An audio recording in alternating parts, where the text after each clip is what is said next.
Muy bien, buenas. Esta es otra emisión de Intercambio. En esta oportunidad les traigo un aporte de alguien bastante conocido en redes sociales por su difusión. Es Matías de Stefano. Estás desde Venado Tuerto, Santa Fe, ¿cierto? Sí, Hola. exacto. Hola, ¿qué tal? Bueno, esperemos que nos acompañe la calidad del internet, que con esto de las tormentas solares está bastante movidito. Sí, y no solo tormentas solares, en Venado Tuerto hay una fibra óptica muy mala y vieja, así que eso también puede ser. Ubicanos, ya que tocaste el tema, para el resto del planeta, ¿dónde queda específicamente Venado Tuerto?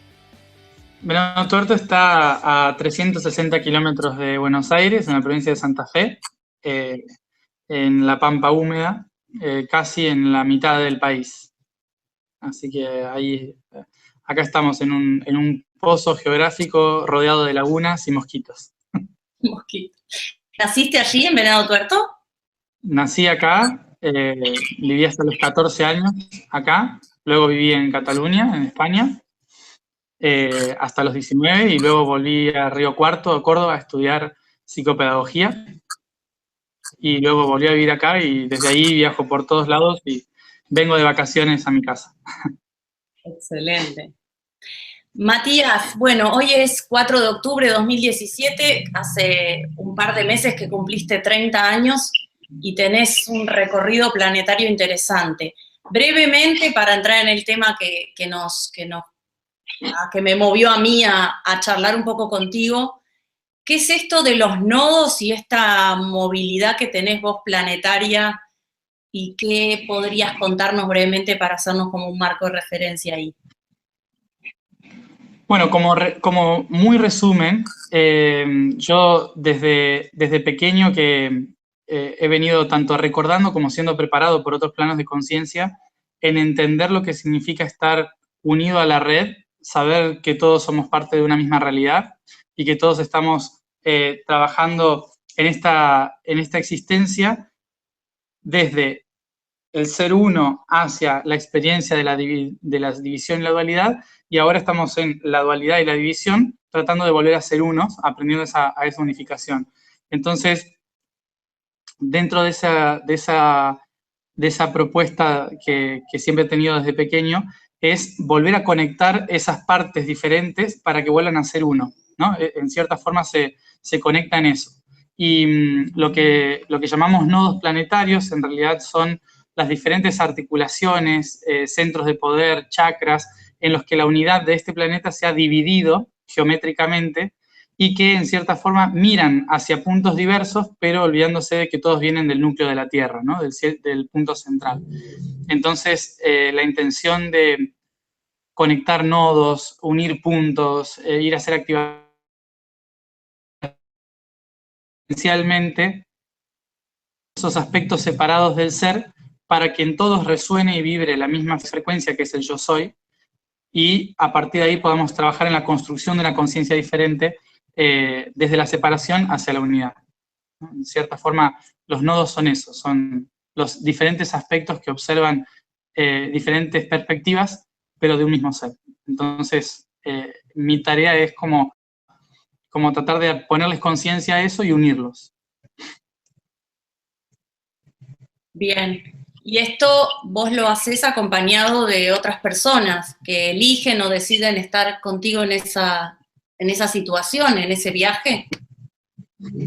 Sí, a veces viajo solo, a veces voy acompañado, a veces hay que hacer registros, entonces me acompaña gente que registra, a veces simplemente lo hago como me han visto haciendo Facebook Live o por YouTube o cosas así.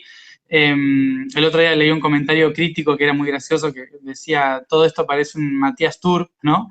Un Matías Tour global, y digo, sí, la verdad que a veces puede parecer eso, pero me llama mucho la atención que cuando lo hago desde ese lugar, muchísima más gente se conecta que cuando lo hago desde el lugar más profesional o espiritual, sino que desde el lugar de estoy conociendo el lugar, me siento que estoy ahí, ¿no? Como que muchas veces pasa eso. Y en realidad también la propuesta, como ha pasado en el 2012, fue hacer responsable a la gente de cada lugar de ir a reconocer sus puntos de poder y entonces viajar, moverse, algo que a mí me gusta mucho, justamente como por ahí nos gusta a nosotros, no sé, recibir un masaje o recibir una caricia, tener conciencia de cuando nos duele el pie, hacer un masaje en el pie, y esto a mí me da la impresión de que hagamos eso con la tierra, ¿no? Que también vivimos en este planeta y somos este planeta, entonces lo que me llama la atención es que la gente se mueva, acaricie las piedras donde va, esté en esos lugares y sienta la tierra no solo desde su casa, sino viviéndola y viviendo las experiencias y la aventura que es moverse por este planeta que hemos creado. Muy bien, yo te escuchaba hace un tiempo y de esto quería charlar puntualmente con vos en un programa, concretamente en una entrevista de Chile que te han hecho no hace mucho, este año, si no me equivoco, el anterior, y hay una palabra que me llamó la atención y una duda que vos tenés sobre un término que para los humanos es como el sumum, que es la democracia, ¿no? Sí. Y este planteo que vos hacés, que fue como muy escueto en ese espacio, de la ontocracia evolutiva, algo así.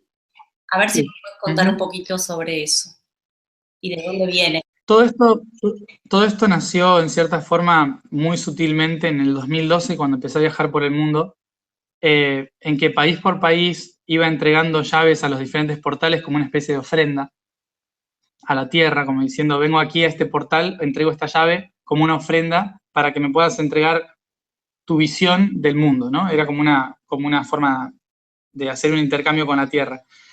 Y cada vez que iba a muchos de estos lugares, mucha de la información que fui recibiendo, sintiendo, venía, por ejemplo, como decir, tienes que juntar a un odontólogo con un arquitecto. Y yo decía, no entiendo cuál es la relación de esto, ¿no? A un médico con un pedagogo, a un político con un, qué sé yo, con un, no sé, un paisajista. Es como que había profesiones mezcladas que me tiraban y había muchos mensajes que tenían que ver con la red, conectar la red, volver a ser uno y hacer la espiritualidad práctica, ¿no? Eso es algo que a mí siempre me llama mucho, ¿no? El hecho de, a ver, si como espíritus hemos creado esta materia, no la creamos para escaparnos de esta materia, sino para hacernos responsables de nuestra creación. Entonces, siendo responsables de nuestra creación, ¿cuál es el mejor camino? ¿Es escaparnos de lo que hemos creado o hacernos responsables de lo que hemos creado desde el yo soy? Entonces, muchas de las informaciones que he visto o recibido de la Tierra tenían que ver con volver a ser uno, volver a conectar la red, volver a unir las partes y darle voz a todas las partes. Entonces, me explicó en cierta forma la Tierra cómo el diseño de la biología evolutiva fue el camino más lógico que encontró el espíritu para poder evolucionar, crecer y retomar la conciencia de sí mismo, ¿no? Al existir la humanidad, que es una proyección evolutiva biológica en el cual cada neurona que somos nosotros estamos tomando conciencia de, claro, yo quiero hacer esto, yo quiero transformarme, ¿qué es lo que hago por mi vida? Empiezo a hacerme todas esas preguntas existenciales. Significa que no como individuo me estoy haciendo esas preguntas, sino como colectivo están surgiendo estas preguntas. Y que, por lo tanto, significa que la Tierra está pensando en esto, ¿no? La Tierra está pensando en quién soy, a dónde voy, era lo que quería hacer. O sea, es la Tierra la que está pensando ahora. Es decir, entramos en la etapa cognitiva del proceso evolutivo. Eso sería lo que, desde la pedagogía, viéndolo desde la pedagogía, ¿no? Es como que estamos saliendo del primer septenio, en el cual vamos viviendo a través de los impulsos, segundo septenio de nuestra vida, en el cual empezamos a plantearnos qué queremos hacer sobre nuestras relaciones, amistades, qué voy a hacer cuando sea grande, ese tipo de cosas. Entonces, estamos entrando en un segundo septenio, de los 7 a los 14 años, en la etapa de la conciencia planetaria como humanidad. y por lo tanto también estamos viviendo toda la crisis hormonal de los primeros años, ¿no? Que serían los primeros 14 y 15 años en los cuales queremos acostarnos con todos, queremos pelearnos con todos, queremos, ¿no? O sea, estamos en esa etapa en la cual es un caos, en que no sabemos qué queremos hacer, en que nos aferramos a creencias, a patrones, a muchas cosas que no están mal porque forman parte de nuestro crecimiento como civilización, como ser individuo también. Pero sin embargo, lo que ha pasado en el último siglo nos ha mostrado que la humanidad está avanzando, o sea, la conciencia del planeta, en cierta forma, está avanzando mucho más rápido, ¿no? Que en el último siglo avanzamos lo que no avanzamos en los últimos 10.000 años. O sea que en 100 años fue exponencial la evolución y por lo tanto la evolución también de nuestro, no así, pero sí del pensamiento, de la lógica, de la tecnología, de las herramientas que utilizamos y por lo tanto de los sistemas en los que vivimos también, lo cual también trajo conciencia, porque ahora tenemos derechos humanos y un montón de cosas que antes no había, pero sin embargo, hoy estamos muy avanzadas con una conciencia todavía de la Edad Media, ¿sí? En sistemas. ¿Y a esto a qué me refiero? A que el planeta está tratando de volver a reconocerse de que yo tengo el poder, de que yo tengo el poder, pero sin embargo seguimos entregándole el poder a otros, ¿no? En cada acto. Entonces, ¿de qué forma le entregamos el poder al otro? De muchas formas. Le entregamos el poder cuando le criticamos, le entregamos el poder cuando lo veneramos, le entregamos el poder cuando nos peleamos. O sea, hay muchísimas formas de entregarle el poder al otro. Pero una cosa es entregarle poder desde la conciencia y otra desde la inconsciencia. Y a esto me refiero con lo que pasó en los últimos 3 siglos, sobre todo, con la Revolución Industrial, la Revolución de la República, en las cuales estábamos buscando cada vez más libertades como civilización, ¿no? Libertad de desarrollo, libertad de expresión, pero el desarrollo del individuo no era paralelo al desarrollo del sistema, ¿no? Es decir que en la Revolución Industrial se empezó a preparar trabajadores, no personas, ¿sí? Que eso es la revolución de los iluminados, que todos conocen como los Illuminati, que eran los cientificistas que crearon la enciclopedia, que muchos por ahí no saben eso, que fueron los que crearon la enciclopedia y por lo tanto la educación del siglo XVIII. O sea, toda la base educativa que tenemos hoy es base de la ilustración, que es como se estudia en el secundario. Ese desarrollo en realidad lo que hizo fue formar mentes pensantes cientificistas separadas de la fe, pero también separadas de la confianza de uno mismo, ¿no? Separadas de la conexión con el corazón, lo cual nos hace depender de que el que parece que sabe más es el que tiene la respuesta, ¿no? Eso creó un patrón también en la sociedad en la cual no puedo confiar en mí mismo, sino que tengo que confiar en el que sabe. Y el que sabe, ¿no? Entonces, ¿qué hace eso? Que en la Revolución Francesa, en la Revolución de la Independencia de Estados Unidos, en la Revolución Republicana, se vuelve a traer todos los mandamientos de la República Griega y la intención de República Romana, con sistemas tomados del Medio Oriente, del Nilo y demás, pero se aplican a una sociedad con desarrollo industrial, a una sociedad con feudalismo, a una sociedad burguesa, ¿no? En la cual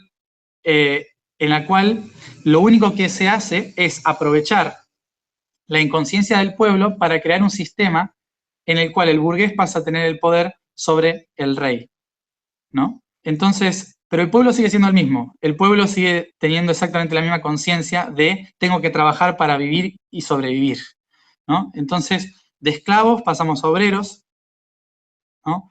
De ignorantes pasamos a ser tabula rasa, que en educación se llama hay que llenarle la cabeza a esta gente porque no tiene nada.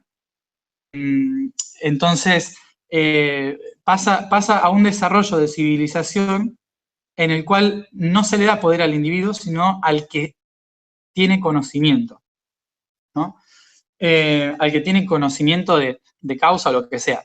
Pero se aprovechan del no conocimiento para decir, ustedes son ignorantes, incultos, no pueden saber muy bien qué hacer, ¿no? Entonces, déjenme a mí que yo sé qué hacer, ¿no? Entonces, la cuestión fue que en las revoluciones sociales, obviamente, se intentó de, en cierta forma, darle poder al pueblo, ¿no? Pero dijeron, ¿de qué manera puedo seguir yo controlando con mi propia noción de lo que es gobernar, haciéndole sentir al pueblo que es libre, ¿no? O incluso dándole libertad al pueblo. Entonces tomaron el sistema griego de la democracia, ¿no? El sistema democrático, que significa poder del pueblo, demos kratos, el sistema democrático era un sistema que solo funcionaba si todos los ciudadanos participaban libremente de la toma de decisiones de todas las leyes y decisiones de todo el pueblo. Los senadores en sí debatían, pero había una ágora abierta en los cuales cualquier ciudadano podía sentarse, debatir y tal vez decir eso no o eso sí. Lo cual funcionaba en cierta forma porque el sistema griego funcionaba por polis. Entonces, no funcionaba por nación griega, sino que funcionaba por polis. Es decir, que cada isla, cada territorio ínfimo y mínimo, se autorregulaba a sí mismo a través de la democracia. Imposible en una estructura imperial, ¿no? En una estructura imperial, como fueron después los países europeos que crearon las repúblicas, que crearon las colonias de América, que controlaron diferentes regiones de Europa y las administraron como propias, se formó un sistema imperial al cual se le quiso meter el sistema democrático, ¿no? Entonces, el pueblo elegía representantes, pero esos representantes no representaban al pueblo, ¿no? Porque es imposible representar al pueblo. Entonces, terminábamos eligiendo senadores que no sabemos quiénes son, si no sabemos si podemos confiar o no. Se terminaron creando como sindicatos los partidos políticos. Entonces, los partidos políticos tienen sus afiliados que en cierta forma son los que eligen realmente quién los van a representar, pero no son los que representan realmente al pueblo. Entonces, termina en cierta forma la democracia siendo una especie de sistema monárquico o feudalista encubierto, ¿no? En el cual nosotros tenemos que, de igual manera, seguir pagando los impuestos como hacíamos con el feudal. Si no pagamos los impuestos, vamos a la cárcel, ¿no? Que es lo que hacíamos con el feudal. O sea, hay muchísima, el sistema evolucionó muchísimo. Básicamente, lo que hizo fue legalizar la esclavitud, ¿no? Legalizar la esclavitud desde la libertad de expresión.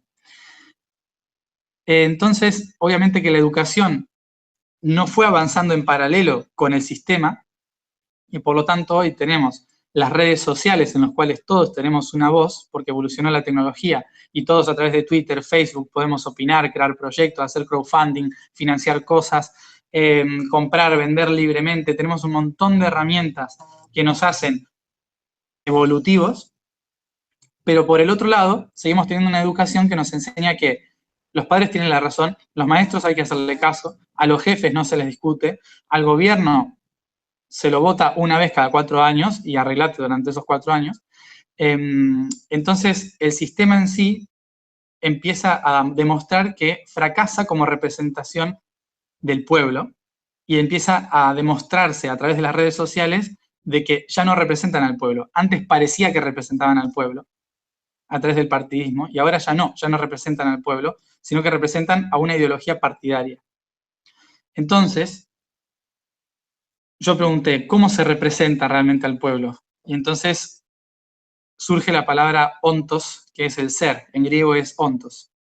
Entonces, ¿cuál es el tema fundamental acá? Es recuperar el poder del ser, recuperar el quién soy, ¿no? Entonces, a eso se le llama el poder del ser, que es ontos kratos, ¿no?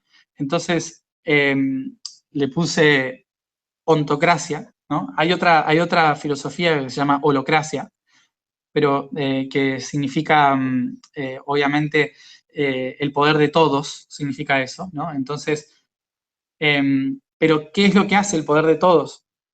Sigue, en cierta forma, apelando a que hay grupos que deciden, ¿no? que impulsan y que hay organizaciones y que, bueno, diferentes aspectos que en realidad implica la fuerza del conjunto, ¿no?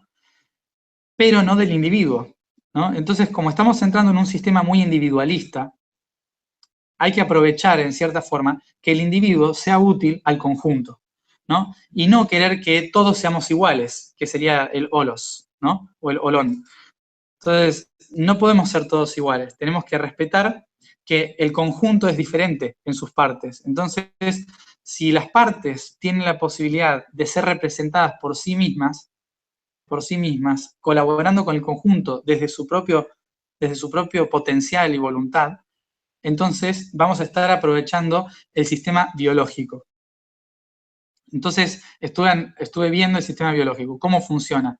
En el cuerpo, nadie se pone de acuerdo con lo que hay que hacer. Si uno analiza biológicamente, no hay una célula del corazón que dice, hey, hígado, voy a necesitar que purgues esto para que después a mí me sea útil, ¿no? Para poder traspasar sangre y que no haya colesterol. No sé, o sea, no se ponen de acuerdo. Cada uno internamente sabe, siente lo que tiene que hacer. Nosotros también hacemos eso. Nosotros, como individuos, cada uno se moviliza por algo, siente voluntad por realizar algo. Y no todos queremos hacer lo mismo. Hay gente que es feliz barriendo la calle, mientras hay gente que es feliz siendo presidente. Entonces, no hay claro, todos querríamos trabajar en una oficina si pudiéramos elegir. No, porque en realidad no es así, ¿no? Todos realmente queremos hacer cosas diferentes. Entonces, ¿cuál es? Y cuando no hay alguien que se ocupa de eso, siempre hay alguien que dice, yo lo hago, porque somos así. Como humanidad, cuando surge algo así, y somos libres de tomar la decisión, siempre hay alguien que ocupa el lugar que falta. Entonces, ¿a qué se apela? A que nosotros estamos diseñando un sistema social desde hace unos cuantos siglos basados en la mente y en la estructura del poder de unos pocos, ¿no? Cuando hace billones de años la Tierra ha practicado en crear el mejor sistema jamás creado, ¿no? El mejor sistema articulado, flexible, el mejor sistema aplicado a la potencialidad de cada célula, el mejor sistema adaptado, que se adapta a cualquier circunstancia externa, que no toma a los conflictos como una amenaza de ley, o a la Constitución, sino que toma los conflictos como una opción de evolución, ¿no? De mejora del sistema. Entonces, esa es la biología evolutiva. Entonces, yo dije, si aprovechamos que nuestro propio cuerpo celular, nuestro propio cuerpo biológico, en sus órganos, sus glándulas, su sistema inmune, tiene las mejores respuestas para la creación del mejor sistema jamás creado, ¿por qué no tomar ese sistema y adaptarlo, gracias a las nuevas tecnologías en que todos podemos ser representados ahora a partir de nuestra cuenta de Google, ¿no?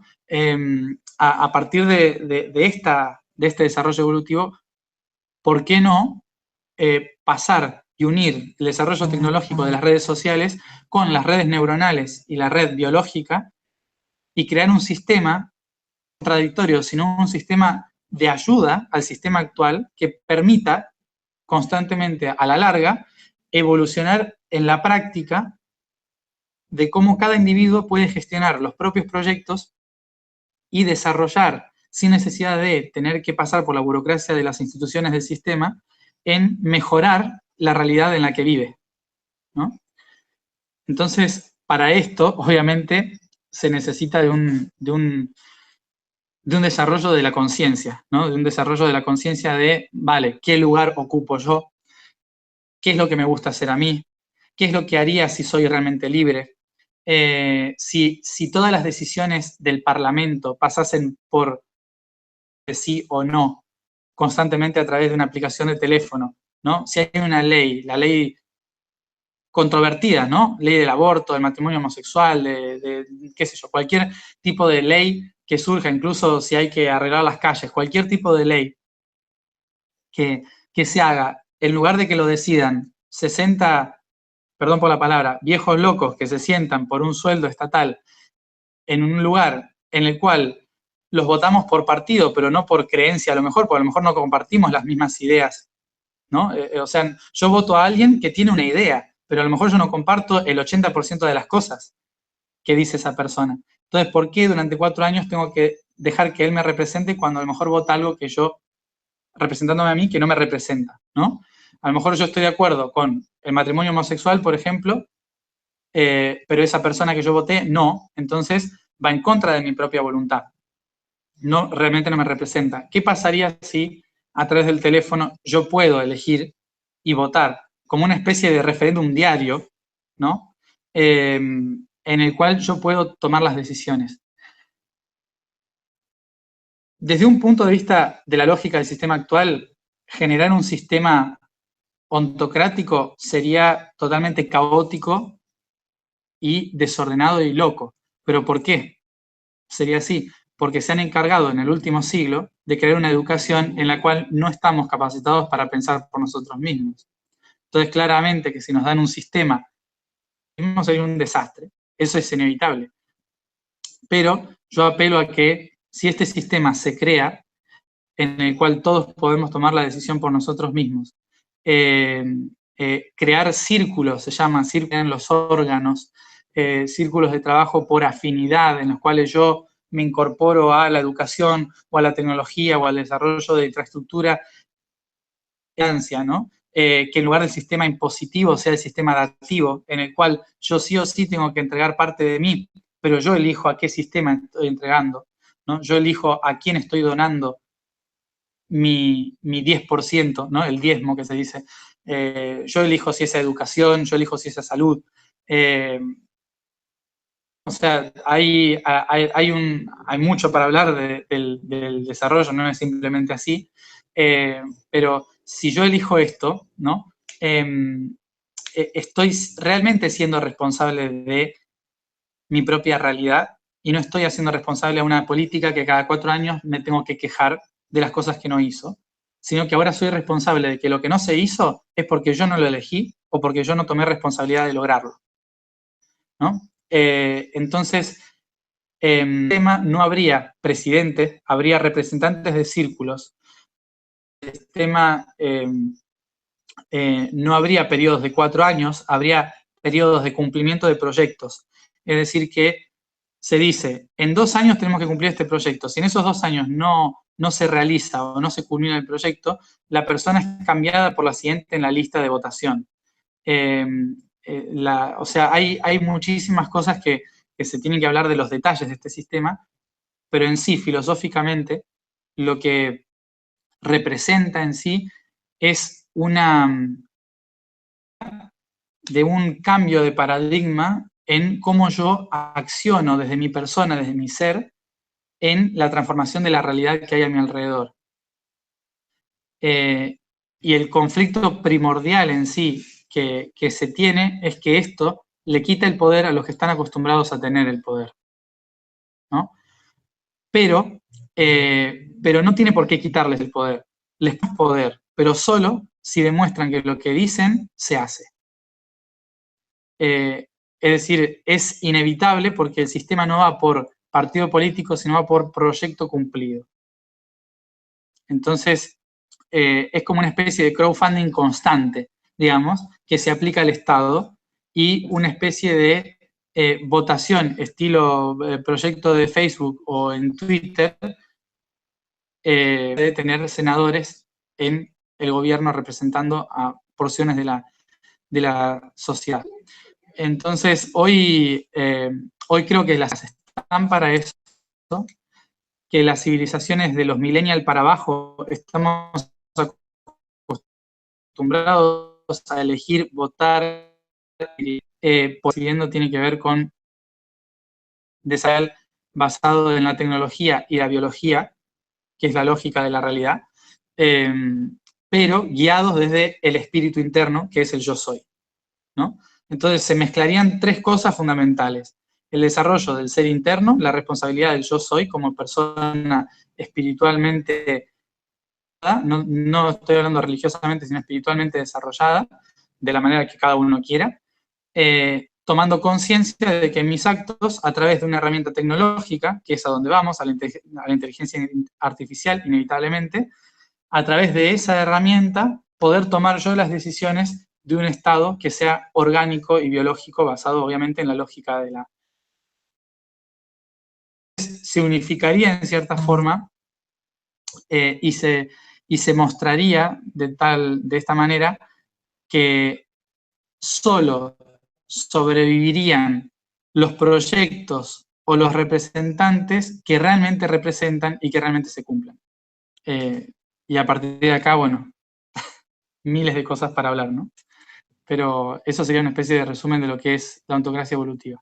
Muy bien, me remite totalmente a muchas preguntas, pero la básica y la principal es que en realidad ese sistema ya existe, está totalmente disponible, como tú decís, por tecnología, pero lo que no hay es un ciudadano, un individuo responsable de su propia existencia y no por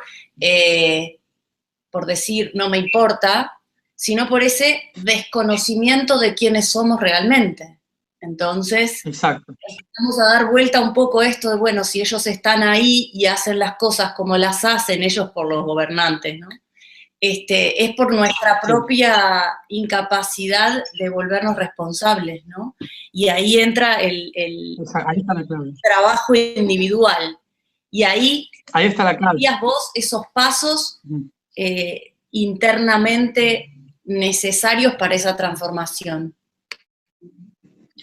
Es inevitable también pensar que muchas veces nosotros culpamos a los gobernantes, pero hay que recordar que los gobernantes vienen de la misma educación que nosotros.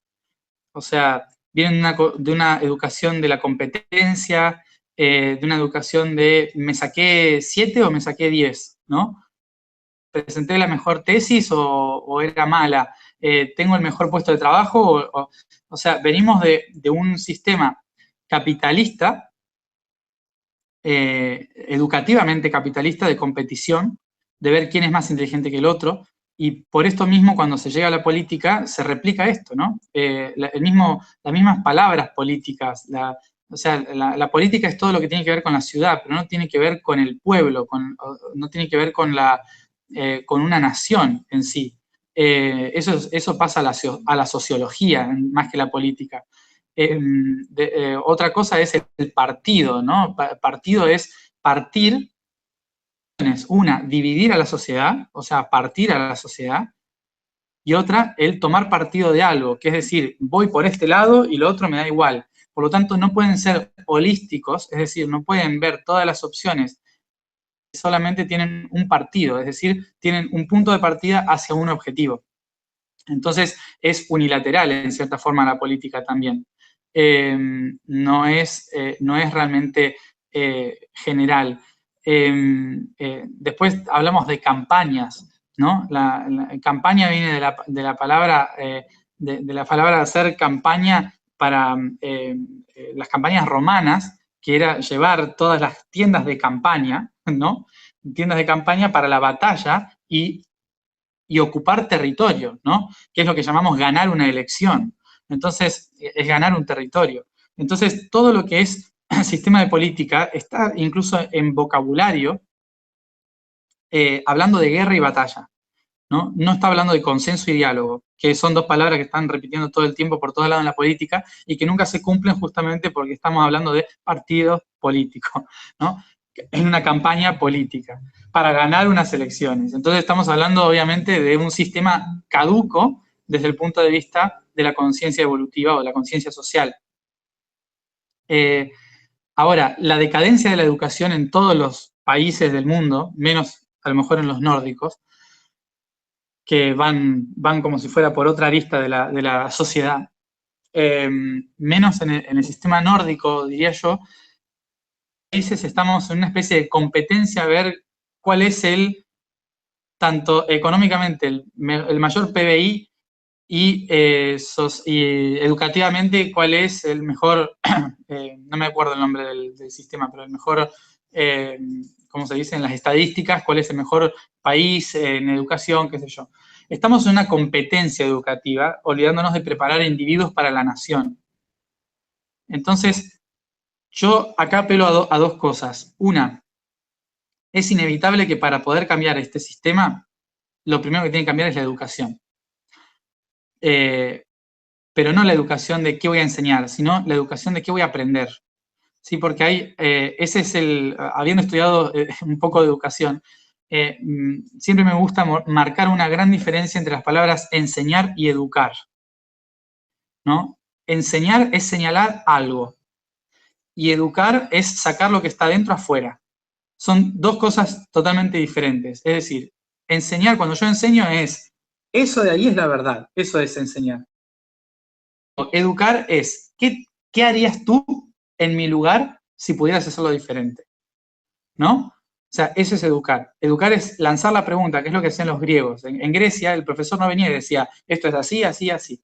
El profesor, sabiendo la respuesta, lanzaba una pregunta y veía cuál de todos sus alumnos llegaba a la respuesta correcta, ¿no?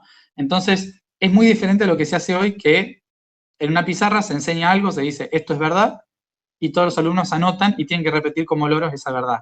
¿Qué hace eso? Que después, cuando venga un político y diga, esto es así, todos digan, eso es así. Porque estamos modificados mentalmente para repetir lo que dice el que está parado delante.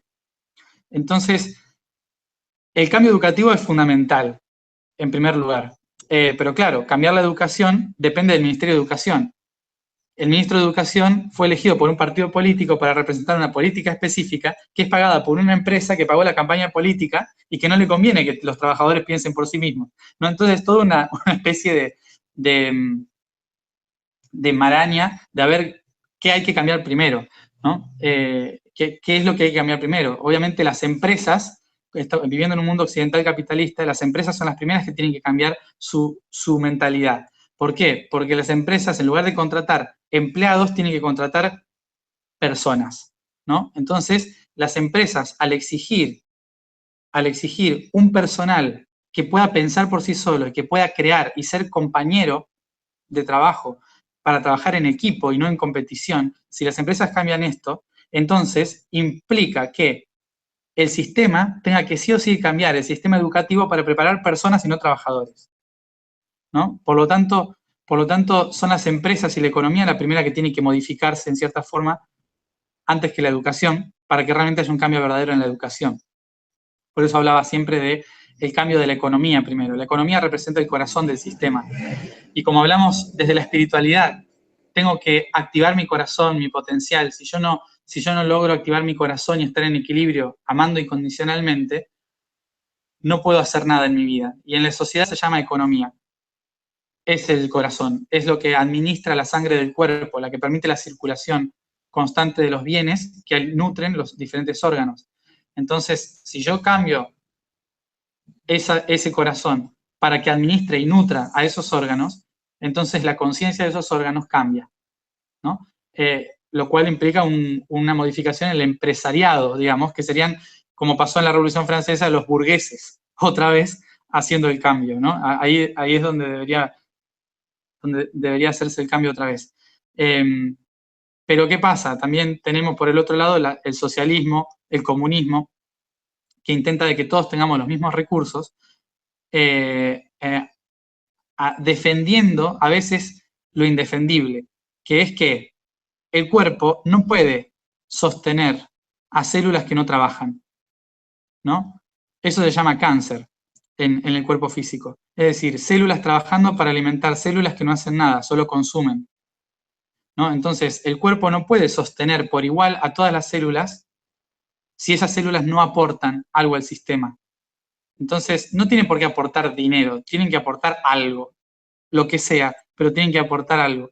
Entonces, esa es otra de las cosas que tenemos que hacer de inclusión, ¿no? En el cual la inclusión no significa darle a los otros porque no tienen posibilidades, sino que darle posibilidades para que los otros se transformen, ¿no? Que ahí está la unificación entre el sistema capitalista y el sistema comunista, en cierta forma, que los dos están bien.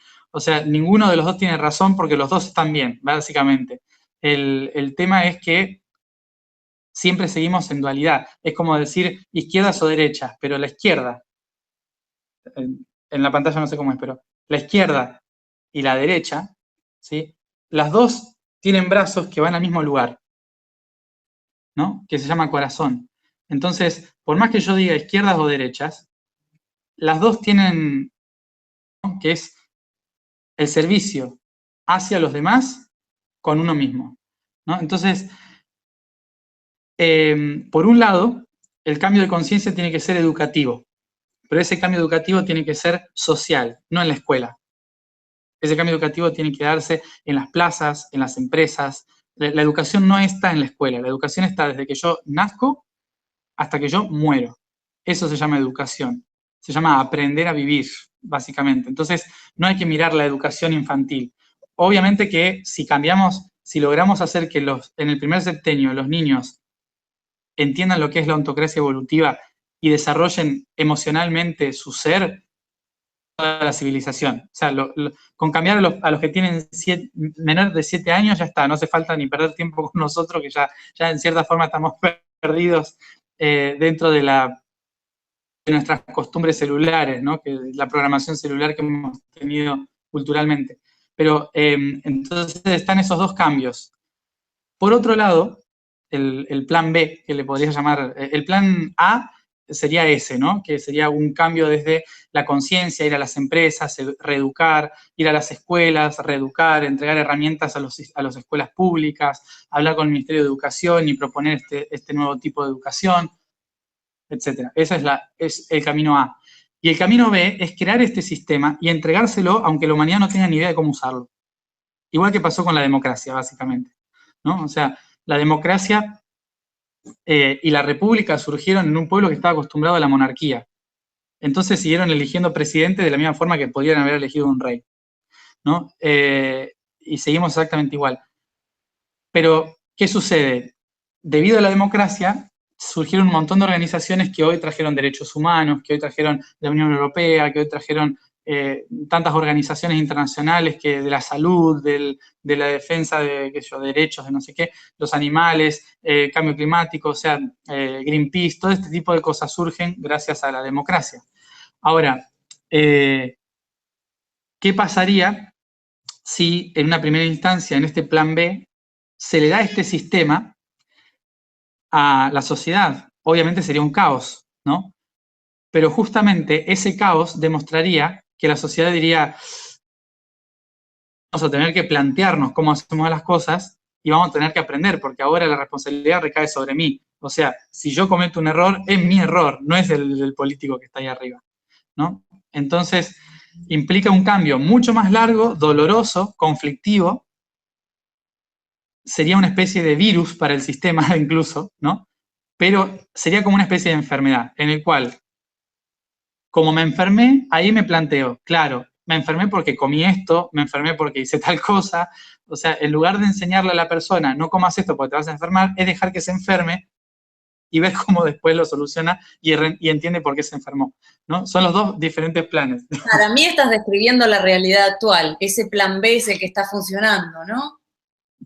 El plan B es el que con la tecnología está funcionando, claro. Sí. O sea, uno se mete en Twitter, por ejemplo, que sería una plataforma de permitir pensamientos, de permitir compartir, y decía, escucho un humorista de España que dice, a Twitter lo carga el diablo, ¿no? Porque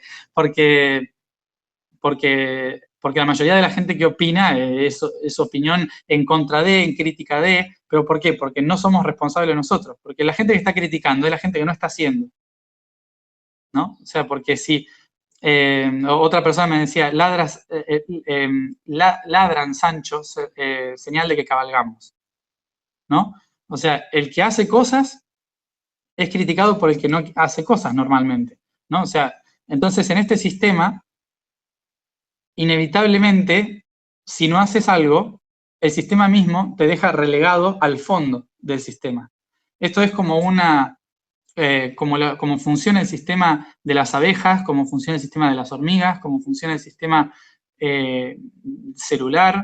O sea, esto es, yo aporto de mí lo que puedo, ¿no? Y no hace falta que, en este caso, por ejemplo, si uno dice, tengo que cambiar la educación, en el sistema ontocrático no hace falta ir al Ministerio de Educación para cambiar la educación.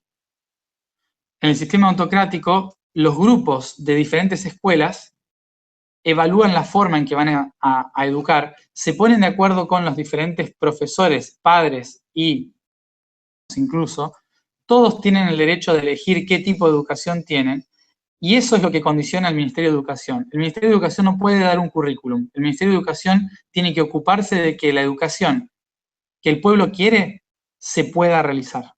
Es directamente lo opuesto, porque si no se realiza eso por voluntad del pueblo, el ministro renuncia, porque no puede hacer nada. O sea, en realidad no es el ministro el que tiene el poder sobre la educación, son los docentes y padres y alumnos que tienen el poder sobre lo que se va a educar. Es decir, que los que toman la decisión son los que saben del tema, ¿no? No puede haber un ministro de Educación que sea ingeniero agrotécnico, por ejemplo, ¿no? Tiene que ser alguien que sepa de educación, que sepa de sociología, de pedagogía, de psicopedagogía, ciencias de la educación, lo que sea, digamos. O incluso maestros, alumnos, que puedan opinar sobre la educación.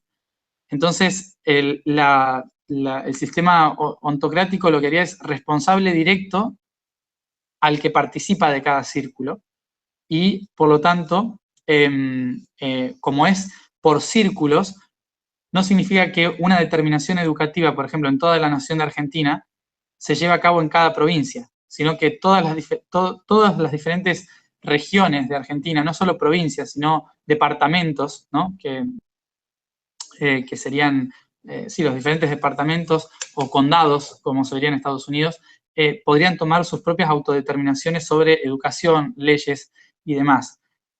Esto asusta a una visión democrática, imperialista, republicana, ¿no? Porque, ¿qué hace? Pierde el control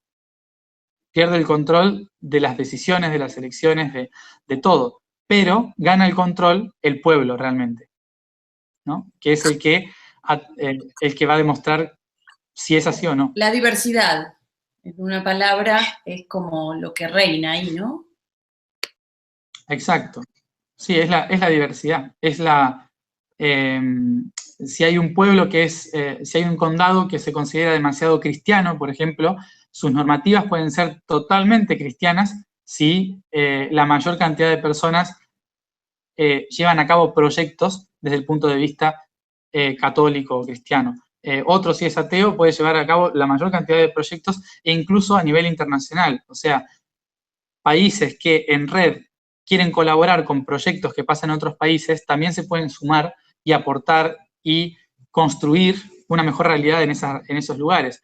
Muchas veces los proyectos que no se llevan a cabo por organizaciones internacionales o gubernamentales en países como África o en países de África o Asia que tienen tantas necesidades, no se llevan a cabo por la burocracia de la ONU, por la burocracia de la OMS, por la burocracia de qué sé yo, de quien sea, ¿no? De cualquier organización internacional, hacen que muchos proyectos que a lo mejor un niño de 14 años en Canadá diseñó una estrategia economísima para solucionar el tema del agua potable en los países de África y no se lleva a cabo porque a nadie le interesa hacerlo o porque no llegó nunca a la OMS. Pero en cambio, si ese niño hace un proyecto y miles de personas se suman, lo financian y lo hacen posible, es la gente misma la que soluciona el problema sin necesidad de pasar por los gobiernos, ¿no? Entonces, esto hace que se demuestre a la larga de que realmente son los ciudadanos los que colaboran y transforman la realidad y no el poder gubernamental o los partidos políticos. Y entonces esto es grande de sistema, pero en realidad lo que yo propongo de esto no es ir en contra del que hay, sino ofrecerlo como una ayuda al sistema que hay, ¿no? Como decir, a ver, sabemos que no están pudiendo ocuparse de un montón de cosas y hay gente que sí puede, entonces, ¿por qué no utilizar este sistema como una forma de colaboración para que se lleven a cabo estos proyectos que no se terminan, ¿no? Entonces, la idea es presentárselo como un proyecto, no como un váyanse todos y hagamos esto. Porque eso fue lo que pasó con la República Democrática y así estamos, básicamente. ¿no? Por no dialogar y no colaborar. Todo el tiempo me remite a una descripción de la realidad actual, de ese caos que vos hablás, de esa gente haciendo y moviéndose y viendo. Creo que esa respuesta se está empezando a ver y de hecho Sí. a practicar tal vez de manera inconsciente, ¿no? Tal vez de manera no planificada, Sí. como una respuesta justamente biológica de la propia tierra, expresando Exacto. esa necesidad de cambio, ¿no? De un sistema que está obsoleto. Sí, yo no estoy diciendo nada nuevo en realidad. O sea, esto es simplemente tratar de armar un sistema social y un sistema aplicable que unifique toda esa gente que está haciendo millones de cosas y que a veces nos enteramos por un videíto en Playground, en Facebook, y que decimos, ¿cómo no me entero de esto y no puedo colaborar de esto solo si tengo una cuenta de Facebook? ¿Cómo esto no puede llegar a unificar personas, pero no por separado o con proyectos separados, sino en una misma plataforma que pueda colaborar con todo esto? Y eso es esa es la intención de lo que quiero trabajar, ¿no? Yo desde chiquito a mí me decían que tenía que trabajar en política, en otros planos de conciencia. Pero nunca me gustó la política, la verdad no. Pero después entendí cuando viajé por el mundo, visité los portales, me conecté a la red de conciencia e inconsciencia planetaria, a qué se referían con la verdadera política. Es la política de recuperar el poder interno, ¿no? De poder ser partícipe cada uno de la creación de su propia realidad. Y no hablarlo solo desde lo espiritual, sino pasarlo a un plano práctico, desde lo político y lo tecnológico, ¿no? No solamente de sentarme a meditar y hacerme responsable de mi propia creación de la realidad desde el plano mental o espiritual, sino traer ese plano mental y espiritual aquí, que en realidad resume lo que siempre hago, que se llama traer el cielo a la tierra, pero lo hago de tantas formas diferentes que a veces no se entiende. Entonces... Bueno, algunas para terminar así, estas te las voy a pedir cortitas, son temas que, sobre temas puntuales, drogas, tu opinión, si querés, si no, ¿no? Sí, sí, drogas, para mí las drogas siempre existieron en la humanidad y nunca fueron un problema hasta que se empezó a comercializar con la droga. Yo creo que cuanto más se retrase en legalizar la droga, más negocio le estamos dando a los traficantes de droga y en todo caso también a los que están dentro de un gobierno que les conviene que haya tráfico de droga. Entonces, no hablando directamente de nadie, pero eso pasa y lo hay. Entonces, yo creo que la droga es una elección o no, la gente busca cómo obtenerla.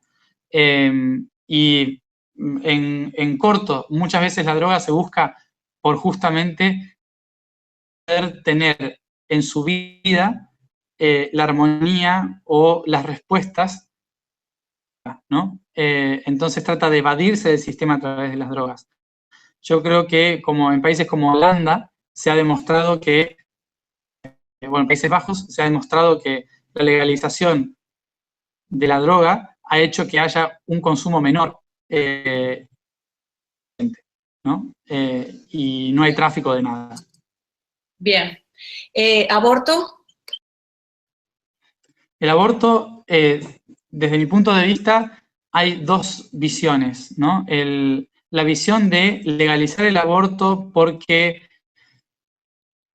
y no quería, ¿no? Que para mí hay que hacer todo un trabajo psicológico por parte del Estado, por parte de diferentes organizaciones, de el aborto no es algo que debería proteger a la mujer a abortar porque quiera, sino de defender el derecho del aborto de la mujer a abortar solo en los casos de realmente agresión, abuso, violaciones y cosas que realmente ha sido un perjuicio, perdón, a su cuerpo. desde mi punto de vista, creo que también tenemos que ser responsables muchas veces. Si quedaron embarazadas, hay muchos métodos anticonceptivos de libre venta como para poder no llegar al punto de tener que vivir vida para eso, ¿no? Creo que forma parte de la responsabilidad social, responsabilidad civil y femenina y masculina, también por cuidar a la mujer en ese aspecto. Pero sí estoy a favor personalmente estoy a favor del aborto y la legalización del aborto en esos casos de violación, de uso o perjuicio al cuerpo femenino. Bien, otro tema, sexualidad y bueno, la expresión, ¿no? Porque tampoco lo quiero llevar a un modelo porque hoy justamente la diversidad se expresa. ¿Qué opinión tenés ahí? Y esto de casamiento, no casamiento, en genérico, ¿no? Tema tal vez vincular, sería afectivo. Y el tema sexualidad. La sexualidad siempre fue algo natural y normal en el planeta. En realidad, yo creo que la parte desde la cristiandad y el islam se empezó el monoteísmo en cierta forma desde hace 2000 años, es realmente la que empezó a moralizar el tema de la sexualidad y el matrimonio. El matrimonio en realidad en la antigüedad no era una cuestión espiritual, era una cuestión económica, básicamente, era una cuestión de unificar territorios, de unificar bienes, y qué es lo que para hoy es un matrimonio civil, no religioso. Por lo tanto, históricamente en Egipto el matrimonio homosexual era legal, en Mesopotamia también, o sea, en Roma también, en Grecia. Son cuestiones que ya dentro de las repúblicas y democracias que existieron hace más de 2.000, 3.000 a 5.000 años, como en la India, en China, ya existían y era normal, ¿no? Fue en realidad una visión religiosa de hace solo 2.000 años que impuso una moralidad en relación a lo sexual. Yo personalmente creo que hay un tabú muy grande por aspectos que son naturales. No tienen nada que ver con la realidad biológica, física, emocional de un ser vivo, de un ser humano, de nada. Simplemente es una idea más que se implantó y que hoy espero estemos tratando de sanarla. Perfecto, muy bien. ¿Y cómo ves a la unidad más pequeña que tenemos, que es la familia? Y esta sería la última pregunta. Sí, la familia para mí es, dicen biológicamente que la familia no se elige, ¿no? Espiritualmente en realidad sí. Y yo la considero la primera práctica el primer fractal del mundo, ¿no? O sea, donde uno practica realmente lo que va a transmitir en el mundo, lo que va a hacer en el mundo. Para mí, la familia no es un concepto estrechamente ligada a la biología, a los padres, los abuelos y los hijos. Para mí la familia es más un conjunto de individuos en los que yo considero forman parte de mí, ¿no? Por lo tanto, amigos, los más cercanos, o sea, la gente que yo elijo como mi familia. Para mí la familia es ese mundo interno en el cual no tiene por qué ser madre, padre, hijo, hija, abuelo, abuela. Ese es el aspecto biológico, pero no el aspecto espiritual de la familia. La familia es la contención del desarrollo del individuo, ¿no? Y creo que pasa más por ahí que por la biología. Correcto. Bueno, Matías, muchas gracias. Esto es un intercambio, como así se llama el espacio, para Radio Frecuencia Origen, que, bueno, ellos transmiten, como siempre comento, desde Estados Unidos, 24 horas por internet, distintos aportes, y este es uno más, y te agradezco mucho tu tiempo y que hayas compartido este espacio con nosotros. una entrevista que ha sido buscada por un par de meses que estabas viajando y bueno, ahí llegamos. Ahí llegamos. Bueno, muchas gracias. Gracias. Muchas gracias. Y sí, perdón que sí, normalmente no estoy nunca en el mismo lugar, entonces siempre es difícil ubicarme, incluso mi familia. Y nada, también perdón porque hablo mucho. Era la idea. Está. Sí, bueno. Perfecto. Bueno, muchas gracias. Muchas gracias, Matías. Hasta pronto a todos y nos vemos en el próximo intercambio.